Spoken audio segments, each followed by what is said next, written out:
friends, welcome to our YouTube channel, and in this video we'll be sharing our experience as when we were single and what the things we stopped doing to meet each other. I think because it can be quite a daunting task. So many options, right? You have the apps and all the other ways to meet people. So there were a couple of things we learned, some things we changed that we wanted to share with you. Yeah. So one of the first points was not knowing what I wanted in my ideal partner. I found that really interesting that, I would spend so much time preparing my next holiday, figuring out the itinerary, where I want to go, and I would not spend any time thinking about what sort of partner I would like to be with. And that does not make sense, right? Because having a partner you align with is so important. It can make such a big difference to your life. Yeah, that's which very it has true. done. Yeah, that's very true. I think having a clear understanding of the kind of person you want to be in a relationship is very important when you're going on dates, meeting new people, making sure that their goals, their interests, their values are aligned with yours. But also, going on dates, maybe you realize things you don't like or the qualities that doesn't align with your interests, and that could be something that could really help you as well. I think that is equally important, of things you don't want in your ideal partner. And I think, there's an element of being honest with yourself and being realistic, because there will be things you might discover that, I can compromise on, and perhaps there are things that I definitely cannot compromise on. So I think it's good to have that understanding. And it's something you build as you meet more people. So once you know what you're looking for in your partner, the next step is to put yourself out there.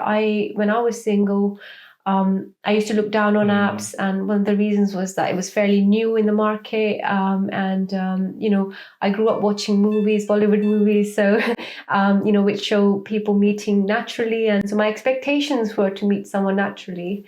But really, eventually I got around the idea of being on dating apps, and, I started socializing a bit more, being very approachable.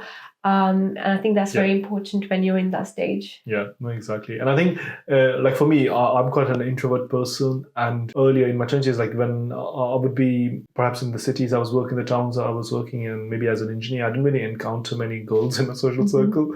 So I had to really put myself out there. Otherwise, there was no way I was going to meet someone like Ash. And it's just not about apps. It's just about being open and approachable when you're out and about. Perhaps being more proactive in joining events, finding opportunities to mingle. Perhaps leveraging your friend circle. Just being very proactive. So the next thing was not being confident with myself. For me, that meant a couple of things. One was working on my fitness and like losing some of the weight I had gained. So I went down from 95 to 80 kg, and that really helped me boost my confidence. It was also about developing my own self-interest.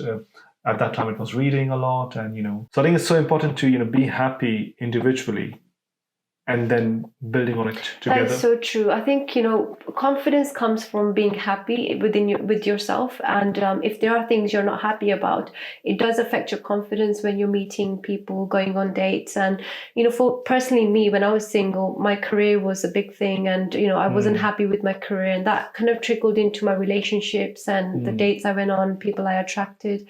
And so being happy and being confident where you are as a person is what you will attract in another person. And nobody can give that to you, right? You have to find that for yourself, and then you can attract the right person. You can't be expecting other people to solve it. Yeah, exactly. I think if you're happy and the other person's happy, they're confident, you're confident, it'll multiply, right? Yeah.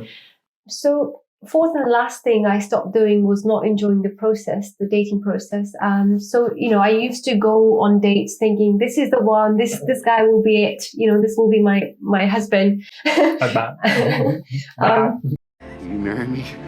And so, I think this kind of links back to the previous point of being happy and confident in yourself, that when you go on a date, you enjoy the process of getting to know this new person. And if it doesn't work out, it doesn't work out, but not overanalyzing, overthinking about what the future might be. And this could be perhaps a message you're writing, you're trying to meet someone for the first date, and I think we've all done that, right? We're overanalyzing what message you should that send. text message, what does it mean? Yeah. I think, it's just don't overthink it, and try to enjoy the process.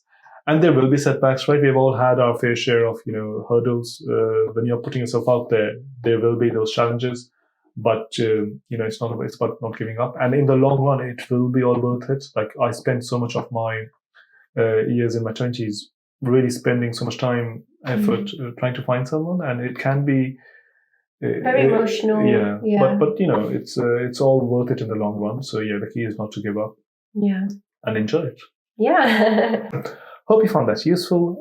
If you have any things that you have started or stopped doing that has helped you, that you think would help others, do share them in the comments. We would love to hear them. Otherwise, yeah, thanks for watching, and we wish you all the best. Yeah. Take care. Bye.